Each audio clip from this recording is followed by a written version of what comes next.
నల్గొండ జిల్లాలోని దేవరకొండ మండలంలో ఈరోజు ముదుగూరులో ఒక ఎస్టీ బాలికల పాఠశాలలో బాలికల హాస్టల్లో ఫుడ్ పాయిజన్ జరిగిన ఘటన చాలా బాధాకరమని దీన్ని తీవ్రంగా ఖండిస్తున్న విషయం తెలియజేస్తున్నాను. ఈ ఘటనలో ఆల్మోస్ట్ ఒక 35 మంది బాలికలు చికిత్స పొందుతున్న పరిస్థితి. ఈరోజు ఫుడ్ పాయిజన్ జరగడం యావత్ తెలంగాణ రాష్ట్రం కూడా ఒక బాధాకరమైన విషయం తెలియజేస్తున్నాను. ముఖ్యంగా దీనికి గల ప్రధాన కారణాలు ఏంది? ఆహార నాణ్యత లోపమా ఒకసారి ఆలోచించండి, అధికారుల నిర్లక్ష్య లోపమా ఒకసారి ఆలోచించండి, లేదా దీని యొక్క పర్యవేక్షణ లేకపోవడమా ఒకసారి ఆలోచించండి, లేదు అంటే అధికారులు రెగ్యులర్ మానిటరింగ్ మర్చిపోయారా ఒకసారి ఆలోచించండి.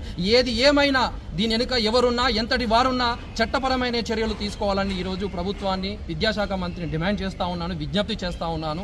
అంతేకాకుండా ఈరోజు ముఖ్యంగా జీవించడం ప్రతి ఒక్కరి హక్కు, అలాగే ఆరోగ్య రక్షణ కూడా ప్రతి ఒక్కరి హక్కు, అలాగే ఆర్టికల్ 21 మానవ హక్కుల ఉల్లంఘన జరిగింది కాబట్టి ఈరోజు గౌరవ మానవ హక్కుల కమిషన్ కూడా ఈరోజు విజ్ఞప్తి చేయడం జరిగింది. అంతేకాకుండా రాష్ట్రంలో ఇలాంటి ఘటనలు జరగకుండా స్ట్రాంగ్గా చర్యలు తీసుకోవాలని ప్రభుత్వాన్ని విజ్ఞప్తి చేస్తూ ఉన్నాను. ఎందుకంటే ఒకసారి అధ్యయనాలు చూస్తే గత 2 సంవత్సరాలుగా 500 మెంబర్స్కు పైగా ఈరోజు ఫుడ్ పాయిజన్ జరగడం కావచ్చు, మరి ఫుడ్ పాయిజన్ వల్ల ఒక 50 మంది చనిపోయినా కూడా అధ్యయనాలు తెలియజేస్తున్నాయి. కాబట్టి ఈరోజు టాస్క్ ఫోర్స్ ఒకటి నియమించారు.